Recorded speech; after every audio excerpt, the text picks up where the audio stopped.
Welcome back. Shri ಕ್ಷೇತ್ರ ವಿರುದ್ಧ ಷಡ್ಯಂತ್ರ ನಡೀತಾ ಇದೆ. ಈ ಷಡ್ಯಂತ್ರದ ವಿರುದ್ಧ ಧರ್ಮ ರಕ್ಷಣೆಯ ಕಹಳೆ ಮೊಳಗಿದೆ. ಧರ್ಮಸ್ಥಳದಲ್ಲಿ ಹಿಂದೂಗಳು, ಜನಪ್ರತಿನಿಧಿಗಳು ಎಲ್ಲರೂ ಕೂಡ ಸಿಡಿದೆದ್ದಿದ್ದಾರೆ. ಧರ್ಮ ಸಮಾವೇಶದಲ್ಲಿ ಬುರುಡೆ ಪ್ರಕರಣ ವಿರುದ್ಧ 8 ನಿರ್ಣಯಗಳನ್ನ ಕೈಗೊಂಡಿದ್ದಾರೆ. ಆ ನಿರ್ಣಯಗಳೇನು ಅನ್ನುವಂತಹ ಡೀಟೇಲ್ಸ್ ಇಲ್ಲಿದೆ ನೋಡಿ.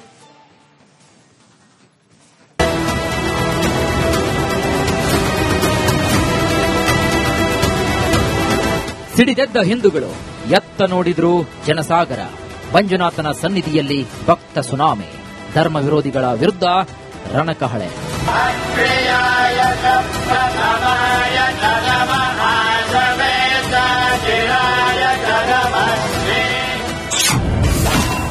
ಧರ್ಮಸ್ಥಳದಲ್ಲಿ ಧರ್ಮ ಜಾಗೃತಿ ಸಮಾವೇಶ. ಬುರುಡೆ ಪ್ರಕರಣ ಎನ್ಐಎಗೆ ವಹಿಸುವಂತೆ ನಿರ್ಣಯ. ಶ್ರೀ ಕ್ಷೇತ್ರದ ವಿರುದ್ಧ ವ್ಯವಸ್ಥಿತ ಸಂಚಿಗೆ ಹಿಂದೂಗಳು ಸಿಡಿದೆದ್ದಿದ್ದಾರೆ. ನಿನ್ನೆ ಧರ್ಮಸ್ಥಳದಲ್ಲಿ ಧರ್ಮ ಕಹಳೆ ಮೊಳಗಿದೆ. ಅಮೃತ ವರ್ಷಿಣಿ ಸಭಾಭವನದಲ್ಲಿ ಅಪಪ್ರಚಾರಿಗಳ ವಿರುದ್ಧ ಹಿಂದೂಗಳು ಕಹಳೆಯನ್ನ ಮೊಳಗಿಸಿದ್ದಾರೆ.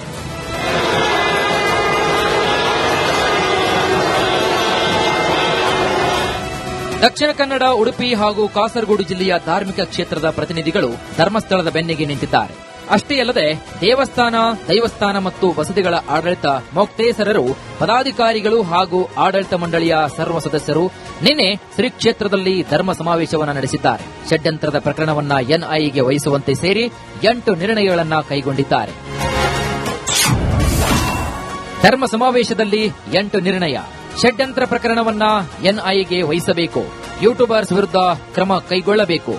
ಎಸ್ಐಟಿ ರಚಿಸಿದ್ದಕ್ಕೆ ಸಿಎಂಗೆ ಧನ್ಯವಾದ ಸಲ್ಲಿಸಬೇಕು. ಹೆಗ್ಗಡೆಯವರ ವಿರುದ್ಧದ ಸುಳ್ಳು ಪ್ರಚಾರ ಖಂಡಿಸಬೇಕು. ಷಡ್ಯಂತ್ರ ಹಿಂದಿನ ಸಂಘ ಸಂಸ್ಥೆಗಳ ವಿರುದ್ಧ ಕ್ರಮ ಆಗಬೇಕು. ಷಡ್ಯಂತ್ರದ ವಿರುದ್ಧ ಸಂಘಟಿತರಾಗಿ ಹೋರಾಡಬೇಕು. ಧರ್ಮ ಜಾಗೃತಿ ಸಮಿತಿಯನ್ನು ಇನ್ನಷ್ಟು ಬಲಪಡಿಸಬೇಕು.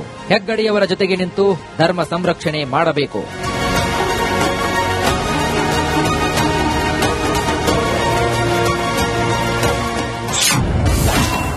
ಯಾರೋ ಏನೋ ಮಾತನಾಡಿದ್ರೆ ನನಗೆ ಭಯವಿಲ್ಲ. ಕೈಯಲ್ಲಿ ಕಣ್ಣಿಗೆ ಹೋದಿತ್ತು.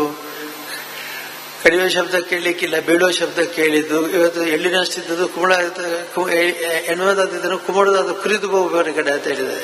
ಈ ಮಾತುಗಳು ನನಗೆ ಈ ಎಲ್ಲ ಹಿಂಸೆಗಳಿಂದ ದೊಡ್ಡ ಹೆದರಿಕೆ ಹುಟ್ಟಿಸುವಂತ ಮಾತುಗಳು. ಈ ಯಾರೋ ಏನೋ ಮಾತಾಡಿದ್ದು ನಮಗೆ ಭಯ ಇಲ್ಲ. ಅದಕ್ಕಿಂತ ಭೀಕರವಾದ ಮಾತುಗಳನ್ನು ಧರ್ಮದೇವತೆಗಳು ಅವರು ಹೇಳ್ತಾರೆ. ಏನಂತಂದ್ರೆ, ನಿಮ್ಮ ತಿಳುವಳಿಕೆ ಇಲ್ಲದೆ ಆದ ತಪ್ಪಿದ್ರೆ ನಾವು ಕ್ಷಮೆ ಪಡ್ತೇವೆ. ಹೆತ್ತ ತಾಯಿ ಬೇರೆ ಆದರೂ ಕೂಡ ಸಾಕಿದ ತಾಯಿ ಕುಟುಂಬ ದೇವತೆಗಳು ಗರಿಕೆಯಲ್ಲಿ ಹಾಲು ಕೊಟ್ಟು ಸಾಕಿದ್ರು ಅಂತ ನಾವು ಕೀರ್ತಿ ಕೊಡ್ತೇವೆ ಅಂತ ಅವರು ಹೇಳ್ತಾರೆ. ಮಂಜುನಾಥ ಸ್ವಾಮಿ ಮುನಿದರೆ ದೊಡ್ಡ ಅಪಾಯ.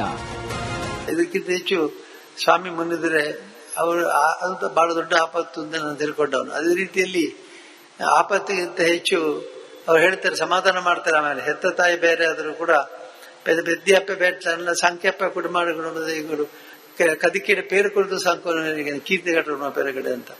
ಆ ಮಾತು ನಾನು ಗಂಭೀರವಾಗಿ ಸ್ವೀಕರಿಸಿದ್ದೇನೆ ಮತ್ತು ಗಂಭೀರವಾಗಿ ಇವತ್ತಿಗೂ ಸ್ವೀಕರಿಸಿದ್ದೇನೆ. ಈಗ 58 ವರ್ಷಗಳಿಂದ ನಾನು ಅಲ್ಲಿ ಅಣ್ಣಪೇಟದಲ್ಲಿ ನುಡಿಗಟ್ಟು ಕೇಳ್ತಾ ಇದ್ದೇನೆ. ಪ್ರತಿ ಸಲ ಕೇಳುವಾಗಲೂ ಹೊಸದಾಗಿ ಕೇಳಿದ್ರೆ ಇದು ಹಳೆಯ ಮಾತು, ಹೋದ ಸಲ ಇದನ್ನೇ ಕೇಳಿದ್ದೆ ಅಂತ ನನಗೆ ಅನಿಸೋದೇ ಇಲ್ಲ.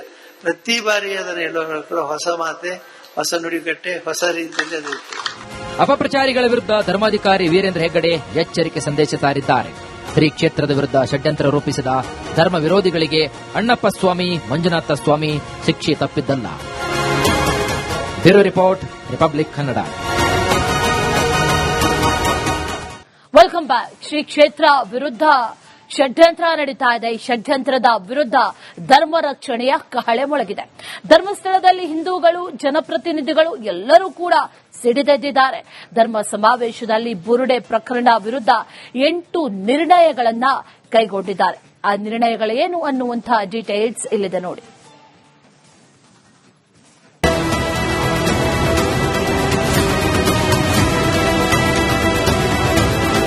ಸಿಡಿದೆದ್ದ ಹಿಂದೂಗಳು, ಎತ್ತ ನೋಡಿದ್ರು ಜನಸಾಗರ. ಮಂಜುನಾಥನ ಸನ್ನಿಧಿಯಲ್ಲಿ ಭಕ್ತ ಸುನಾಮಿ. ಧರ್ಮ ವಿರೋಧಿಗಳ ವಿರುದ್ಧ ರಣಕಹಳೆ.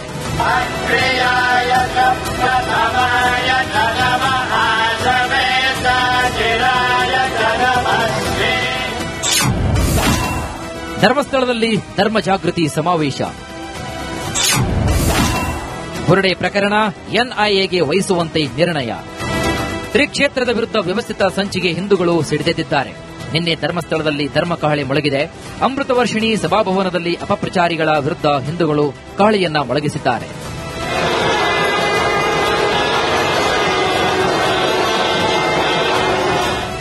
ದಕ್ಷಿಣ ಕನ್ನಡ, ಉಡುಪಿ ಹಾಗೂ ಕಾಸರಗೋಡು ಜಿಲ್ಲೆಯ ಧಾರ್ಮಿಕ ಕ್ಷೇತ್ರದ ಪ್ರತಿನಿಧಿಗಳು ಧರ್ಮಸ್ಥಳದ ಬೆನ್ನಿಗೆ ನಿಂತಿದ್ದಾರೆ.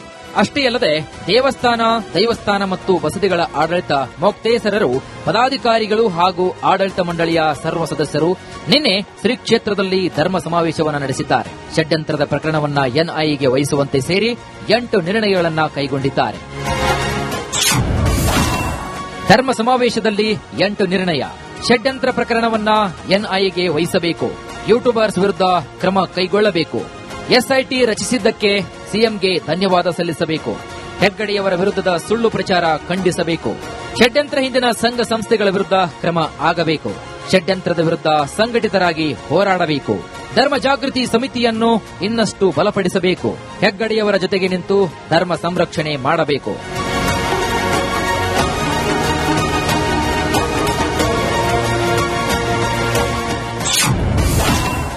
ಯಾರೋ ಏನೋ ಮಾತನಾಡಿದ್ರೆ ನನಗೆ ಭಯವಿಲ್ಲ. ಕೈಯಲ್ಲಿ ಕಣ್ಣಿಗೆ ಹೋಗ್ತಿತ್ತು. ಕಡಿಯೋ ಶಬ್ದ ಕೇಳಲಿಕ್ಕಿಲ್ಲ, ಬೇಡೋ ಶಬ್ದ ಕೇಳಿದ್ದು. ಇವತ್ತು ಎಳ್ಳಿನಷ್ಟಿದ್ದು ಕುಮಳ ಎನ್ನುವುದಾದಿದ್ರು ಕುಮಳದಾದ ಕುರಿದು ಹೋಗುವ ಕಡೆ ಅಂತ ಹೇಳಿದೆ.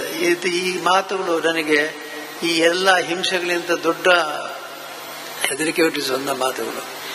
ಈ ಯಾರೋ ಏನೋ ಮಾತಾಡಿದ್ದು ನಮಗೆ ಭಯ ಇಲ್ಲ. ಅದಕ್ಕಿಂತ ಭೀಕರವಾದ ಮಾತುಗಳನ್ನು ಧರ್ಮದೇವತೆಗಳು ಅವರು ಹೇಳ್ತಾರೆ.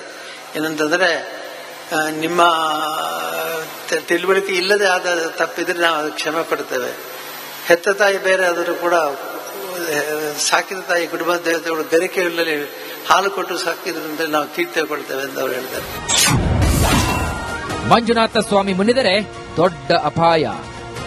ಇದಕ್ಕಿಂತ ಹೆಚ್ಚು ಸ್ವಾಮಿ ಮುನ್ನಿದರೆ ಅವರು ಅದು ಬಹಳ ದೊಡ್ಡ ಆಪತ್ತು ಅಂತ ನಾನು ತಿಳ್ಕೊಂಡವನು. ಅದೇ ರೀತಿಯಲ್ಲಿ ಆಪತ್ತಿಗಿಂತ ಹೆಚ್ಚು ಅವ್ರು ಹೇಳ್ತಾರೆ, ಸಮಾಧಾನ ಮಾಡ್ತಾರೆ. ಆಮೇಲೆ ಹೆತ್ತ ತಾಯಿ ಬೇರೆ ಆದರೂ ಕೂಡ ಪೆದ್ದಿಯಪ್ಪ ಬೇಡ ಸಂಖ್ಯಪ್ಪ ಕುಟುಂಬಗಳು ಕದಿಕಿಡೆ ಪೇರು ಕುರಿತು ಸಾಂಕೋನಿಗೆ ಕೀರ್ತಿ ಕಟ್ಟಣ ಬೇರೆ ಕಡೆ ಅಂತ. ಆ ಮಾತು ನಾನು ಗಂಭೀರವಾಗಿ ಸ್ವೀಕರಿಸಿದ್ದೇನೆ ಮತ್ತು ಗಂಭೀರವಾಗಿ ಇವತ್ತಿಗೂ ಸ್ವೀಕರಿಸ್ತಿದ್ದೇನೆ.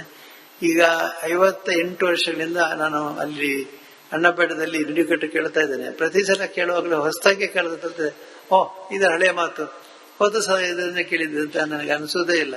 ಪ್ರತಿ ಬಾರಿ ಅದನ್ನು ಹೇಳುವಾಗ ಕೂಡ ಹೊಸ ಮಾತೆ, ಹೊಸ ನುಡಿಕಟ್ಟೆ, ಹೊಸ ರೀತಿಯಲ್ಲಿ ಅದು ಇತ್ತು. ಅಪಪ್ರಚಾರಿಗಳ ವಿರುದ್ಧ ಧರ್ಮಾಧಿಕಾರಿ ವೀರೇಂದ್ರ ಹೆಗ್ಗಡೆ ಎಚ್ಚರಿಕೆ ಸಂದೇಶ ಸಾರಿದ್ದಾರೆ. ಶ್ರೀ ಕ್ಷೇತ್ರದ ವಿರುದ್ಧ ಷಡ್ಯಂತ್ರ ರೂಪಿಸಿದ ಧರ್ಮ ವಿರೋಧಿಗಳಿಗೆ ಅಣ್ಣಪ್ಪ ಸ್ವಾಮಿ, ಮಂಜುನಾಥ ಸ್ವಾಮಿ ಶಿಕ್ಷೆ ತಪ್ಪಿದ್ದಲ್ಲ. Bureau report, republic Kannada.